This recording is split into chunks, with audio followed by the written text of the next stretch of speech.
Super. Donc, bienvenue à cet atelier webinaire d'introduction à l'aromathérapie. J'ai préparé un visuel pour vous aujourd'hui. Donc, on va avoir un petit support visuel. Et en fait, d'abord, je vais vous accueillir, vous remercier de prendre le temps d'être présent aujourd'hui à cette présentation en ce beau samedi. Je ne sais pas s'il fait beau chez vous, mais ici, c'est magnifique. Au moment d'enregistrer, parce que je sais que plusieurs vont écouter en rediffusion, on est en automne, donc on est dans les belles couleurs d'automne. Et on va regarder aujourd'hui quelques éléments clés sur l'aromathérapie, l'intérêt qu'il pourrait y avoir pour vous de vous former davantage, mais on va aussi formuler, vous allez voir, on va toucher à différents sujets. Mais pour commencer, c'est toujours bien de prendre le temps de définir qu'est-ce que c'est que l'aromathérapie. Vous savez, l'aromathérapie, c'est un terme qui est relativement récent. On parle d'environ une centaine d'années qu'on utilise ce terme. Et en fait, ça a été utilisé pour la première fois en France par Monsieur Gattefossé dans la région de Grasse. Puis, encore aujourd'hui, il y a une belle tradition là-bas là, d'utilisation des huiles essentielles pour prendre soin de nous. Puis aussi, c'est un endroit de parfumerie beaucoup. Mais aujourd'hui, l'aromathérapie, comment on va la définir? C'est vraiment, l'aromathérapie, c'est l'étude et l'application des huiles essentielles. Donc, oui, le terme aromathérapie est récent dans l'histoire de l'humanité, mais l'utilisation des plantes aromatiques ne l'est pas. Ça veut dire que depuis toujours que les humains utilisent les plantes aromatiques. Quand je parle d'une plante aromatique, c'est vraiment une plante qui va contenir des huiles essentielles de laquelle on peut aller distiller, extraire, etc., pour aller chercher les propriétés qui sont, pour notre plus grand bonheur, bénéfiques pour nous, mais en plus empreintes d'odeurs fantastiques. Et on peut les mélanger, on peut créer des trucs absolument fantastiques pour prendre soin de nous. Je veux prendre le temps de me présenter ce matin parce que peut-être qu'on ne se connaît pas.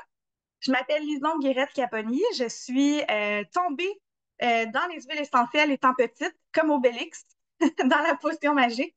Donc, depuis toute petite que mes parents ont utilisé les huiles essentielles, c'est par mon héritage français aussi que j'ai eu ce privilège-là. J'ai appris que j'ai même une arrière-grand-mère qui est aromathérapeute en France. Donc, donc c'est ça. Mais moi, je suis vraiment native du Québec. C'est mon père qui est français finalement. Et donc, toute ma vie, j'ai utilisé les huiles essentielles. Adolescente, avec ma grand-mère, on s'amusait à faire des mélanges d'huiles essentielles, des mélanges de diffusion. Ensuite, j'ai fait mes études pour devenir travailleuse sociale. J'ai pratiqué pendant 14 ans auprès de différentes clientèles, auprès des familles, des couples, des individus. Et il y a maintenant 7 ans que je me suis carrément lancée à temps plein comme représentante avec doTERRA. Donc, il y a 7 ans, j'ai découvert cette compagnie, puis c'est devenu vraiment mon entreprise en aromathérapie. Je me suis rapidement formée. Je suis une éternelle étudiante, donc je me suis rapidement formée. Je suis toujours inscrite à des formations si vous voulez savoir. Et depuis, j'ai été chercher mes études comme aromathérapeute, comme enseignante en aromathérapie. Je suis également formulatrice en cosmétique naturelle. Donc, c'est ça. En plus de toutes mes lectures et mes apprentissages autodidactes, j'ai accompagné des milliers de personnes dans l'utilisation des huiles essentielles et depuis maintenant 1 an que je suis la fière représentante du Institute of Aromatic Studies. En fait, ma mentor à moi en aromathérapie est aux États-Unis, Jade, et j'ai eu le privilège de pouvoir offrir la certification qu'elle offre, qu'elle a créée il y a plus de 30 ans. Et je peux vous l'offrir en exclusivité en français. Donc, j'ai tout traduit et je peux vous offrir cette certification-là maintenant.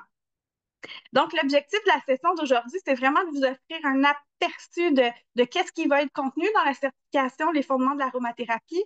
Mais je veux aussi que vous repartiez d'ici avec, que vous choisissiez de vous inscrire ou pas. Je veux vraiment que vous repartiez avec quand même des belles notions. D'ailleurs, je vous partagerai la charte de dilution. À la fin, dans le fond, j'irai vous la partager dans le commentaire, le lien pour que vous puissiez aller la télécharger, puis je vous expliquerai pourquoi ça peut être pertinent d'avoir une charte de dilution. Donc, voilà. J'espère que vous êtes prêts et bien réveillés. Moi, il est 9 heures ici. Je sais qu'il y en a qui il est peut-être 15 heures dans votre beau coin de pays. Je devais absolument vous présenter Jade Schutz, qui est ma mentor en aromathérapie, qui est la créatrice de la certification et avec qui j'ai le bonheur de travailler aussi. C'est une femme avec une immense expérience en aromathérapie. Elle a créé sa propre approche pour mélanger les huiles essentielles. Pour sa part, c'est en Angleterre qu'elle a découvert la massothérapie, l'aromathérapie, etc., qu'elle a débuté sa formation. Elle a pratiqué à Vancouver, au Canada. Et aujourd'hui, elle possède une grande terre où elle cultive des plantes aromatiques et elle publie, je ne sais plus combien d'ouvrages elle a publié. C'est une des sommités dans le monde, dans l'univers de l'aromathérapie. Elle est très, très connue et elle est reconnue aussi pour son approche très collaboratrice, inclusive. Elle témoigne de sa passion pour les plantes. Elle les utilise avec amour. C'est vraiment une femme qui est très, très chouette. D'ailleurs, il est possible que vous la rencontriez éventuellement. Elle est venue déjà dans la certification là, participer. Donc, voilà. C'est Jade. Il fallait que je le reconnaisse parce que c'est elle qui a créé la certification, puis j'en suis très reconnaissante. Donc, c'est quoi une huile essentielle? C'est quoi d'abord et avant tout une huile essentielle? Parce que quand on s'intéresse à l'aromathérapie, c'est qu'on est appelé à aller travailler avec les huiles essentielles. Et ce que j'aime beaucoup dire, c'est qu'on est tous entourés d'huile essentielle, même si on n'a jamais touché à une bouteille d'huile essentielle, nous sommes tous entourés d'huile essentielle. Parce que lorsqu'on prend une marche en forêt, je ne sais pas si vous avez eu la chance de lire le livre La vie secrète des arbres, mais on découvre à quel point les phytoncides, qui sont les huiles essentielles, les composés monoterpéniques que les arbres utilisent même pour communiquer, sont dans les éléments qui nous apportent tant de bienfaits on fait de la randonnée en nature. Lorsqu'on cuisine et qu'on utilise des herbes fraîches, des aromates, on va se retrouver à consommer, à mélanger, à utiliser aussi les principes aromatiques de plantes.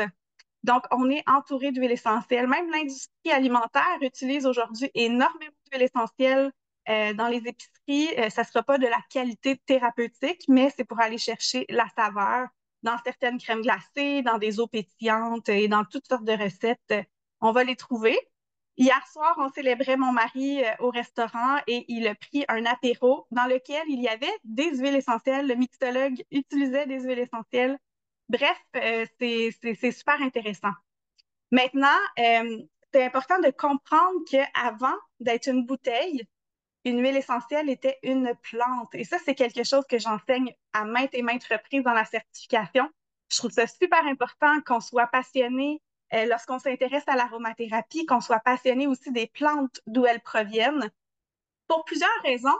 Mais je vous dirais que la raison principale, c'est que lorsqu'on sait d'où provient l'huile essentielle, lorsqu'on a côtoyé la plante, par exemple, ici, on voit une belle camomille romaine.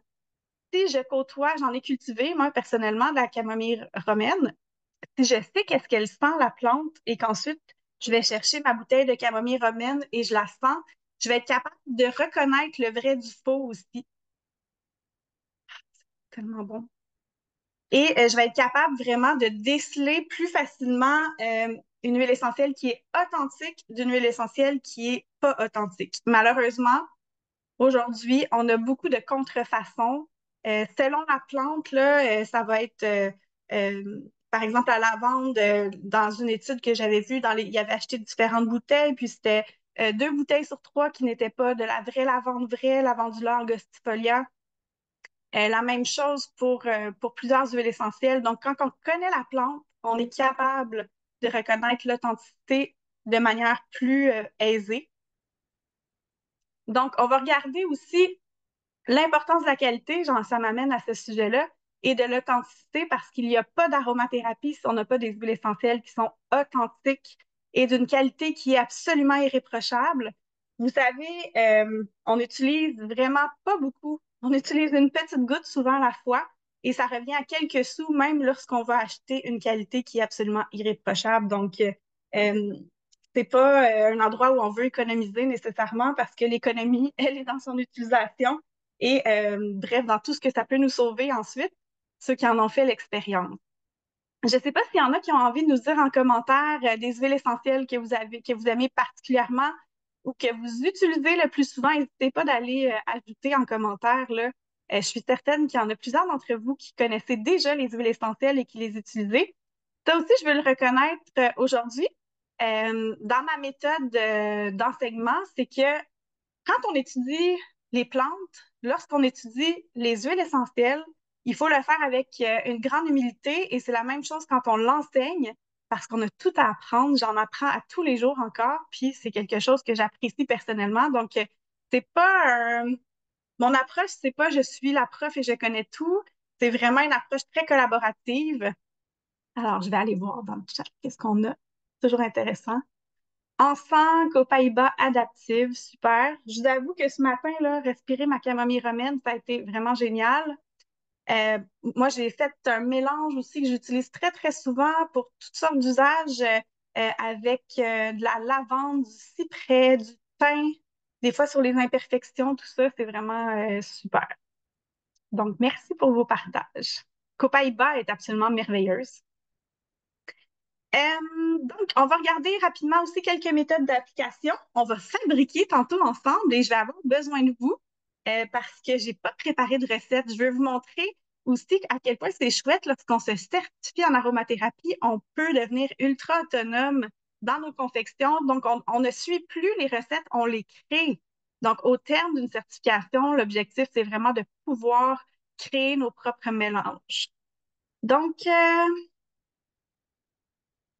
on me demande pour un mélange pour le système respiratoire et pour beaucoup de sécrétions. Donc, probablement une toux grasse. On pourrait regarder ça absolument.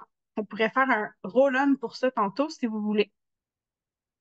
On va regarder aussi les huiles incontournables rapidement tout à l'heure parce que dans la certification, on doit couvrir 24 huiles essentielles. Et ça, c'est vraiment dans une certification reconnue. Ce sont les huiles qui est attendu qu'ils soient couvertes. Donc, c'est pas un choix que moi j'ai fait, même si je trouve qu'il est vraiment bien choisi.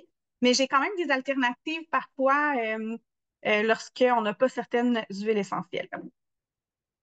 Donc, les huiles essentielles qui agissent sur notre sens de l'odorat, sur notre peau, elles vont agir vraiment à différents niveaux. Mais ça, je vais passer ça rapidement. Donc, comment on peut utiliser les huiles essentielles? Donc, les huiles essentielles, elles sont vraiment incroyables. Elles peuvent être utilisées de tellement de manières. Elles sont excessivement versatiles. Vous savez probablement qu'on peut les utiliser de manière aromatique. Donc, quand on les utilise de manière aromatique, ça peut être aussi simple que d'ouvrir une bouteille et respirer à même la bouteille. Ensuite, on peut les utiliser de façon topique. Donc, par exemple, se fabriquer. Ce matin, j'ai utilisé, si ça vous intéresse, vous pouvez aller voir, je crois que c'est sur Facebook, mais je vais essayer de faire un article de blog. J'ai fait une belle huile pour le corps pour activer la circulation lymphatique. Donc, le matin, en sortant de la douche, là, j'ai fait ça ce matin. Ça sent super bon. Et j'ai pris le temps de me faire une belle huile pour le corps. Donc, à ce moment-là, oui, je l'ai utilisé pour la peau. Ça a activé ma circulation lymphatique. Et les huiles essentielles aussi, je les ai respirées, donc je les ai utilisées de manière aromatique. Et ça m'a aussi procuré un bel éveil, une bonne respiration.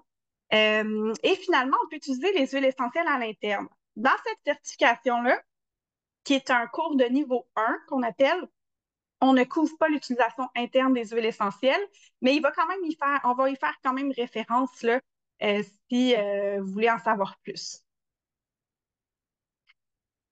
C'est super important pour moi de vous dire aussi que un des gros atouts et des grands avantages de faire une certification en aromathérapie, c'est qu'on va y aller vraiment vers un usage qui est plus sécuritaire. On va apprendre à connaître les huiles essentielles pour les utiliser de manière très sécuritaire.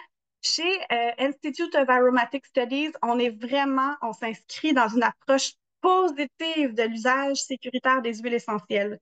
Notre prémisse, c'est que les huiles essentielles, elles sont sécuritaires. Elles sont vraiment des super outils avec très, très peu d'effets secondaires. C'est très rare qu'il va y avoir des réactions adverses. Et lorsqu'il y a des réactions adverses, c'est souvent des réactions pas graves qui peuvent se régler très rapidement, comme des rougeurs qu'on peut aller ajouter juste un peu d'huile porteuse, puis ça va tout de suite calmer. Et c'est très rare que ça se produise. Donc, les huiles essentielles sont sécuritaires lorsqu'elles sont utilisées de manière appropriée. Donc, par exemple, dans la certification, je vous donne juste un exemple. On apprend sur la chimie aromatique et on apprend la famille des huiles essentielles qui vont contenir les aldéhydes. Les aldéhydes, ce sont une molécule qui donne une odeur citronnée aux huiles essentielles, même si elles ne contiennent pas de citron.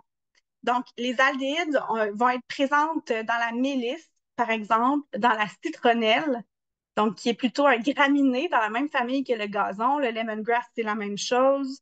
On a le myrte citron, on a l'eucalyptus citron, qui sont toutes des huiles essentielles qui contiennent une grande proportion d'aldéhyde à l'intérieur qui va apporter le côté citronné.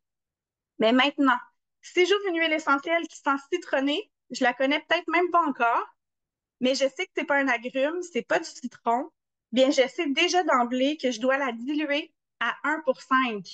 C'est-à-dire que si j'utilise, par exemple, une goutte de cette huile essentielle-là sur ma peau, je dois assurément ajouter un 5 à 10 gouttes d'huile porteuse parce que autrement, elle est très, très irritante pour la peau.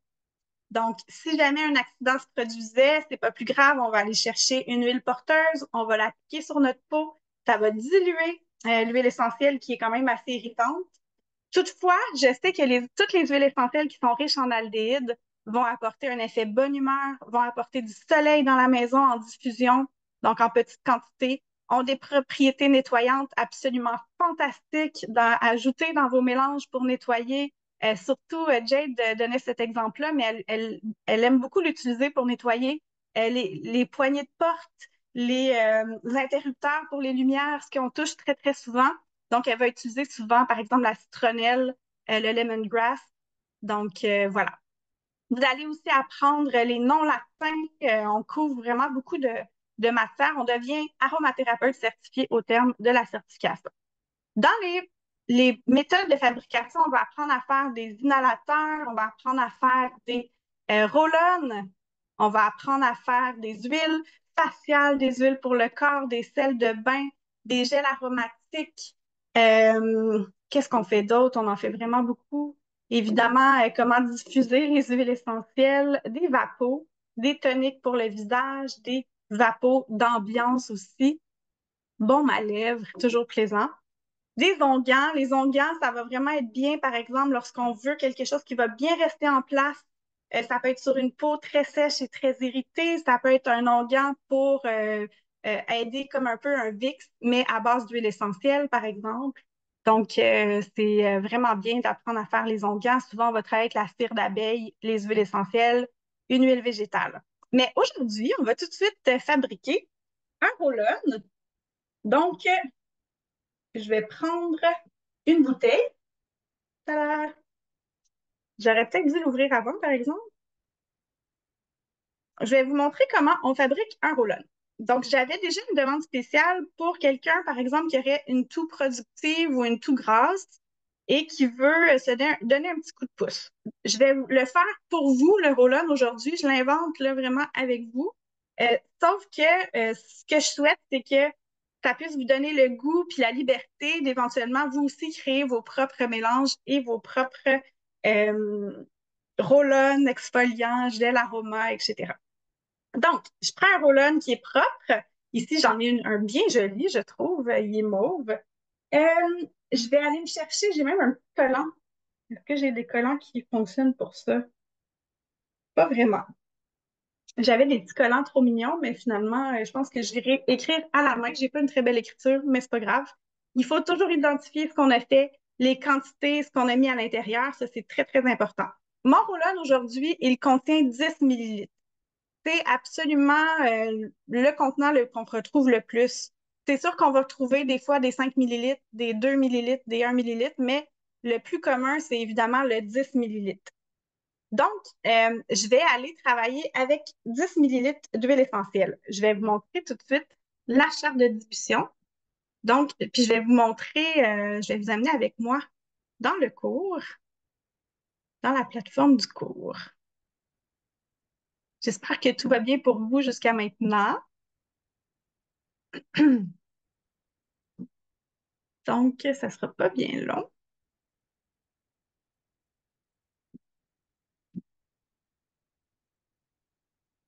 Partage d'écran, voilà. Tout le monde voit bien? Ça, c'est le portail étudiant. Dans le portail étudiant, on a un espace commun parce que j'offre différentes formations, puis j'en aurai d'autres dans le futur. Donc, tout le monde qui est inscrit à une de mes formations va être dans cet espace commun-là. Nous, on veut aller dans les fondements de l'aromathérapie, donc la certification en aromathérapie, et on veut aller chercher la charte de dilution. Ici, présente. Donc, on va regarder, on l'a en fichier PDF, évidemment, mais je vais le regarder ici. Alors, qu'est-ce qu'on veut faire avec nos huiles essentielles aujourd'hui? Donc, on est plutôt dans une dilution, euh, moi, j'irais entre 2 et 5 minimum, voire même on pourrait aller jusqu'à 10 pour une toux grasse, là, parce que ça va vraiment être ponctuel. On va l'appliquer pendant un certain nombre de temps, puis après, ça va être terminé. Donc, allons-y, tiens, pour un 10. Donc, dans un roll-on, je peux même aller chercher la charte de dilution spécialisée pour les roll-on, parce que là, ici, j'ai tous les modules. Module 7, ça va être la fabrication. Donc, pour les roll-on, c'est la leçon C ici. Donc, je vais aller chercher. Si je veux un 10 dans mon mélange de roll-on, on parle de 28 à 30 gouttes, ce qui est quand même vraiment beaucoup. Moi, je vais y aller pour un total de 20 gouttes parce que je vais exercer quand même mon jugement. Donc, je vais y aller pour un total de 20 à 25 gouttes. Habituellement, c'est souvent ce que je vais utiliser là, pour ma part. Donc, j'essaie de vous retrouver, hein. Excusez-moi.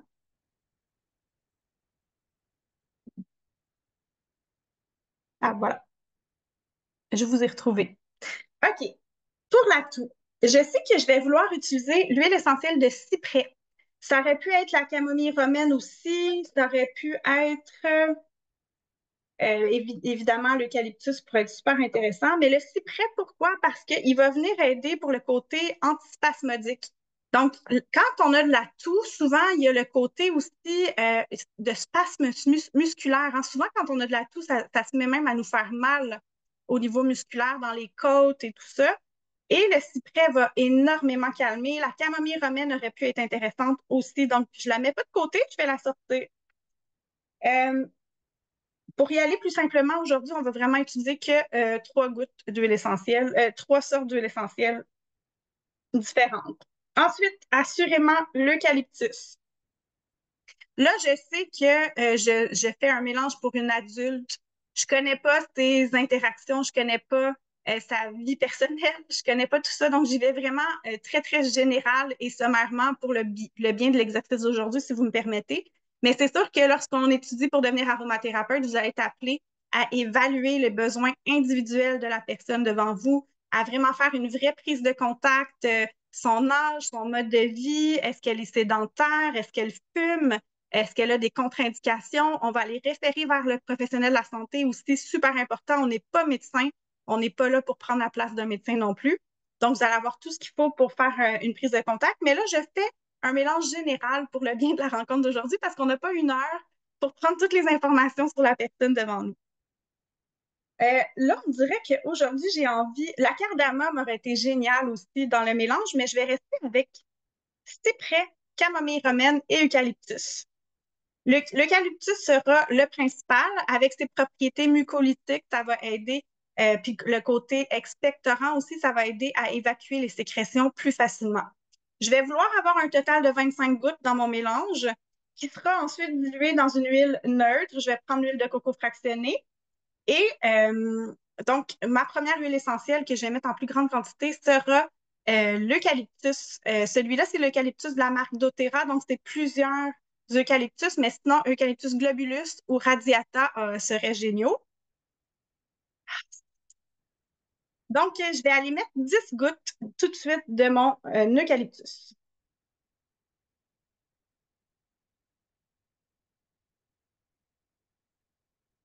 Sinon, pour la toux, j'aime énormément ajouter une petite base de gingembre. Ah là, je suis embêtée. On va y aller pour notre eucalyptus et cyprès en premier, puis après ça, je déciderai si je mets camomille romaine ou gingembre. Là, je suis embêtée parce que le gingembre apporte tellement une belle chaleur. Ça fait un bien immense pour la toux grasse. Je pense que je me réponds, je vais plutôt y aller pour mon gingembre. Ensuite de ça, je vais rajouter mes gouttes de cyprès. Je vais y aller pour un 7 gouttes. Là, je fais ça rapidement. Vous comprendrez que j'ai l'habitude de faire des mélanges depuis des années. Dans la certification, on apprend une approche de mélange. Donc, vous pouvez même le faire de manière mathématique, calculer la quantité de chaque goutte que vous voulez dans un mélange pour que le mélange soit équilibré et soit doux aussi. Donc, tu sais, il y a certaines huiles essentielles, par exemple, la camomille romaine. Si je fais que mettre une goutte dans le mélange, elle va sentir vraiment parce que c'est une huile essentielle qui est très puissante au niveau olfactif.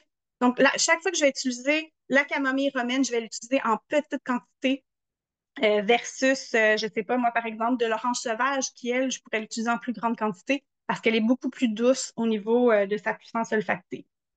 Donc, on est rendu à 17 gouttes.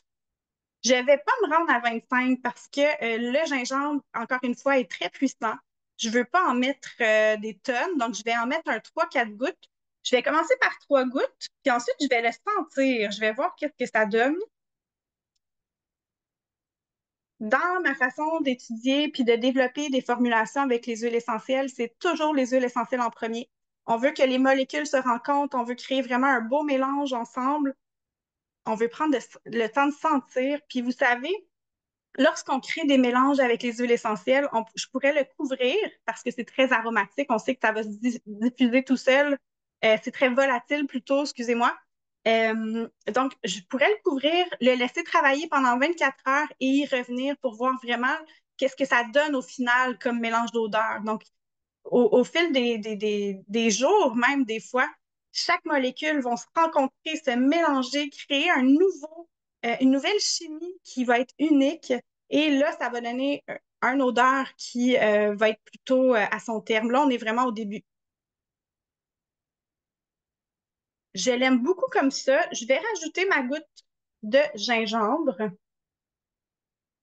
Donc, si vous avez bien suivi, j'ai mis 10 gouttes d'eucalyptus, 7 gouttes de cyprès, c'est le cyprès toujours vert, et j'ai ajouté 4 gouttes de gingembre.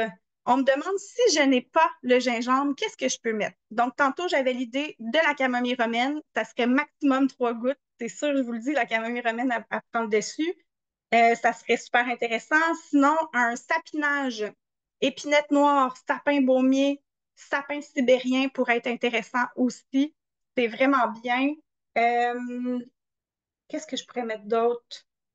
Je ne sais pas si ça vous donne des idées. À la limite, c'est sûr que l'encens et la lavande pourraient vraiment être des tout-allés là, dans tout ça. Mais je vous avouerai que je suis bien contente de mon mélange en ce moment. Il sent très bon, puis je vais être prête pour l'hiver. Ensuite, on va compléter avec l'huile porteuse. On remplit la bouteille jusqu'à la fermeture. Dans le fond, là où, avec les bouteilles de vitre, là, je ne sais pas si vous voyez bien, il y a toujours un endroit où ça rapetisse.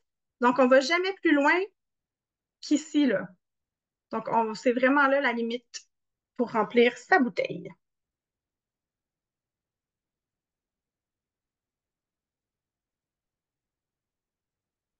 Donc, on remplit ça. Si vous préférez, on peut mettre des petits embouts qui sont plus rapides dans des petites pompes, là. Ça nous permet de faire des roll vraiment vite. Et à la toute fin, qu'est-ce qu'on fait? On brasse, évidemment, mais on étiquette, comme je vous disais tantôt, c'est vraiment important de mentionner c'est quoi ce roll. On peut lui inventer un beau nom. Je ne sais pas, vous avez des idées de nom pour le roll. On va prendre le temps de bien le brasser, bien identifier qu'est-ce qu'il contient, combien de gouttes, quelle date il a été fabriqué aussi, très, très important. Là, l'huile porteuse que j'ai utilisée est facilement stable pour 2 ans. Par contre, je vous dirais que notre mélange va perdre un peu en puissance au fil du temps. Là, il vient juste d'être fait, il va être plein de vie, plein de vitalité. Et là, on peut essayer, voir qu'est-ce que ça donne. C'est magnifique. Moi, j'aime beaucoup ce mélange-là parce qu'il y a un équilibre entre le côté très respiratoire, presque froid de l'eucalyptus avec la chaleur du gingembre, le réconfort qu'il nous apporte. C'est sûr que oui, ça va aider au niveau de quinte de tout, etc., mais ça va aussi être très réconfortant.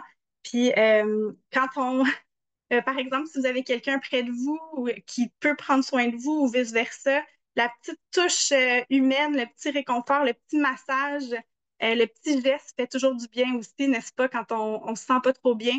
le petit côté chaleureux là, qu'on peut recevoir de quelqu'un qu'on aime, c'est toujours précieux.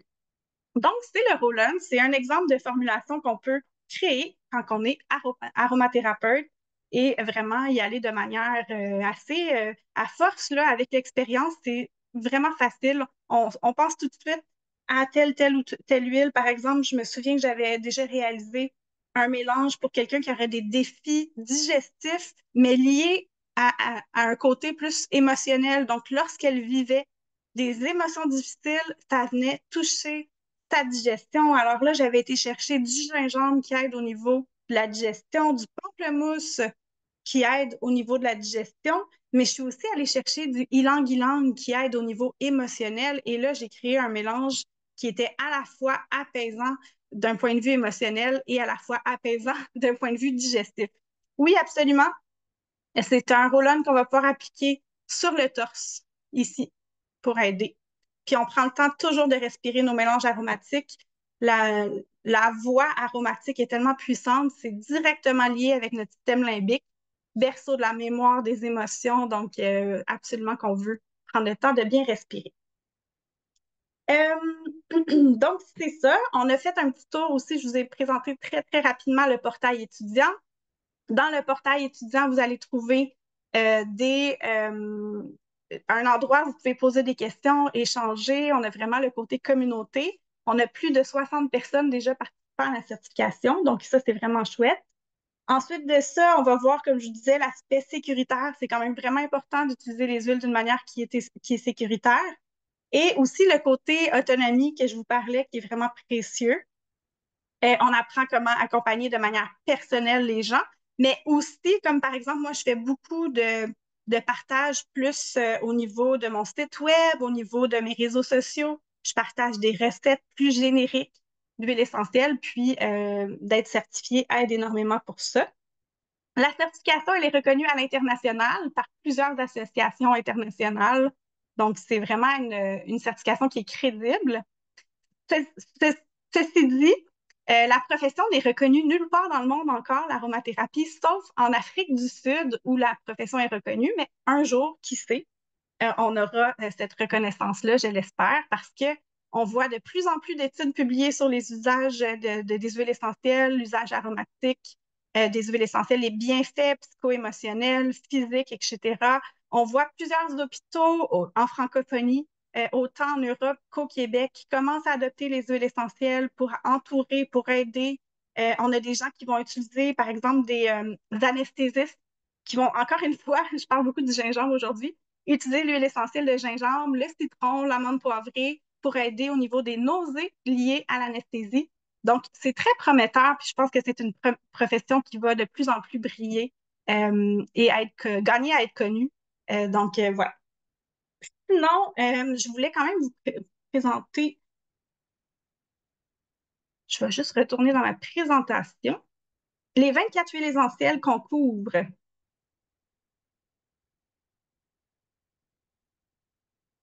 Ça sera pas bien long. J'espère que ça va bien pour tout le monde, que vous me suivez bien. Donc, les 24 huiles essentielles qu'on couvre dans la certification, nous avons la bergamote, nous avons euh, la cardamome, le citron, là, il y en a qu'on n'a pas vu, camomille romaine, sauge clarée, qui est une vraie merveille, Eucalyptus globulus dans la famille des myrtacées. Si je retourne à l'eucalyptus, qu'on vient d'utiliser dans le mélange, on va voir que c'est vraiment une huile essentielle qui va être intéressante au niveau du système respiratoire, du système musculo-squelettique et psycho-émotionnel. Lorsque vous faites des mélanges d'huiles essentielles, lorsque vous créez une crème, un onguent, une huile à massage, essayez toujours d'avoir plusieurs objectifs en tête parce que nos huiles ont souvent, par exemple, si j'ai quelqu'un qui a des défis respiratoires, mais aussi musculo-squelettiques, mais je sais que de prendre l'eucalyptus va faire une pierre deux coups.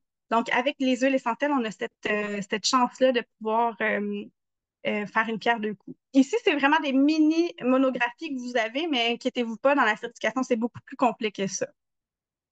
Puis vous aurez toujours les notes de sécurité aussi. Encens, l'huile essentielle d'encens qui est le roi des huiles essentielles qui dans presque tous les mélanges pourrait trouver sa place. L'huile essentielle d'encens a la faculté extraordinaire de mélanger, d'harmoniser les autres huiles on l'incorpore dans un mélange. Ça va vraiment créer un mélange plus harmonieux, tout comme le copaïba qu'on a parlé tantôt, copaillé, ou encore la lavande aussi, dans certains mélanges. Là, je trouve que c'est vraiment des huiles qui vont aider à harmoniser, arrondir, créer quelque chose d'exceptionnel. L'huile essentielle de gingembre, de saison, vraiment, le pamplemousse. On a plusieurs agrumes. Les agrumes ne sont pas distillés hein, pour aller chercher l'huile essentielle. C'est ceux que moi j'utilise. On peut distiller les agrumes, mais c'est plus intéressant d'avoir des agrumes qui vont être obtenus par expression à froid. Donc, on va vraiment aller presser la pleure. C'est en vérité comme le liquide du zeste, si on veut, qu'on va obtenir dans la bouteille. L'huile essentielle de lavande vraie, le citron, citronnelle, Cymbopogon citratus, ça peut être aussi Winterianus, la mandarine, le néroli, patchouli, menthe poivrée, ylang-ylang. Je ne sais pas si vous les connaissez déjà. Donc, ça, c'est les 24 huiles essentielles qui vont être couvertes dans la certification, ainsi que le vétiver et plusieurs autres. Donc, voilà. On va apprendre aussi à utiliser les huiles porteuses. On va apprendre à exercer notre sens de l'odorat. C'est ultra important. Si il y a une mission que je veux que mes étudiants aient, c'est d'éduquer les gens autour de nous sur l'importance du sens de l'odorat. C'est un sens qu'on met trop souvent de côté alors qu'il a tellement un pouvoir insoupçonné. On fait de plus en plus de liens entre le sens de l'odorat puis la dégénérescence cognitive aussi. Donc, il y a vraiment des liens établis, là, des corrélations. Quelqu'un qui perd l'odorat, ça va avoir un impact sur sa santé au niveau de sa neurologie carrément. Donc, c'est vraiment important d'éduquer autour de nous sur l'importance du sens de l'odorat puis de le développer. Donc, ça fait le tour pour aujourd'hui pour moi. Je vais aller vous chercher ma charte de division, puis je voulais savoir s'il y avait des questions. Je vais arrêter l'enregistrement à ce stade.